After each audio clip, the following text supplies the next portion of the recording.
You ever see some of these companies' valuation? This company's worth $220 billion. This one worth $6 billion. This one only after 2 years worth $680 million. Why and how? It's called the subscription economy.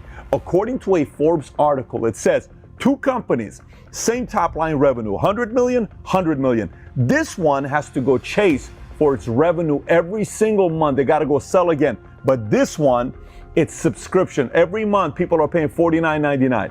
According to this Forbes article, this one could be worth 8 times more just because it's reoccurring versus this one. There's a reason for that. We're going to talk about that today. All right, so if you get value out of this video, give it a thumbs up, subscribe to the channel, but let's get right into it. On average, you and I spend $237 per month in subscription model products. That's $3,000 per year, give or take.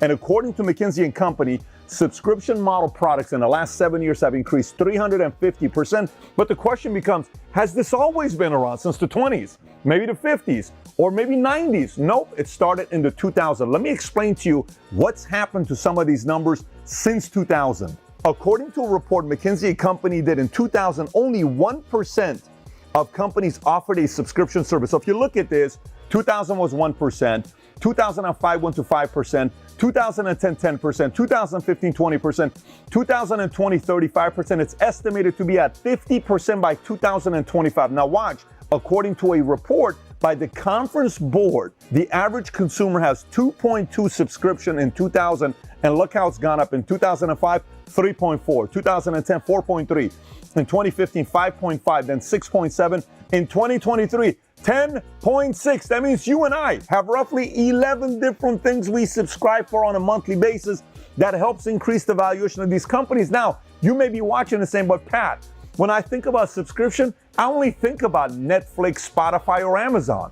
So let's take a look at this. Launch year Netflix got started in 1997, Spotify in 2008, Amazon Prime in 2005. Pricing, when they started doing their monthly subscription, Netflix is $8.99 a month. It starts at $9.99 at Spotify and $12.99 at Amazon Prime. Let's take a look at number of subscribers as of 2021. Netflix has over 200 million. Spotify has over 365 million. Obviously, that includes both free and paid. And Amazon Prime is estimated to be over 150 million. So let's take a look at revenue. In 1998, when Netflix got started, they did roughly 1.8 million. In 99 to 14.4 million. 2000, they did 49.3. 2001, they did 103 million, give or take. And by the way, today their top line revenue is $32 billion. Netflix, $32 billion, worth roughly $200 billion. Let's take a look at Spotify. Spotify in 2010, revenue was 155 million. It jumped to 330 million in 2011. Last year, roughly $12.35 billion in a year, Spotify, and last but not least, Amazon. So now keep in mind, Amazon originally got started in 95, but they did not get into subscription until 2005 when they launched Amazon Prime. Look what happened to their numbers. Before Prime in 2004, they were doing 6.9 billion. In 2005, when they started Prime, they went to 14.1 billion. And do you know what they did last year? A little over $350 billion. So now if you're like me, you're like, Pat, but give me a break. We're talking about Netflix, Amazon. It's not every industry can really do a subscription model, really.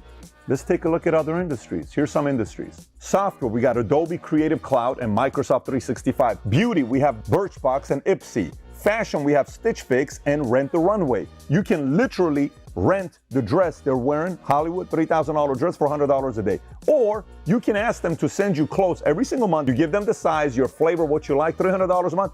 Every month something's being sent your way. It's purely a subscription model. Meal kits, Blue Apron or HelloFresh. Fitness, Peloton or Beachbody On Demand. Books, Audible or Kindle. Wine, you got Wink and Vinebox. Coffee, you got Trade Coffee and Atlas Coffee. Home goods, you got Grove Collaborative and you have Bespoke Post. Pet supplies, you got BarkBox and Kitnip Box. Health and wellness, you have Headspace and Calm. Personal development, you have Masterclass and Blinkist.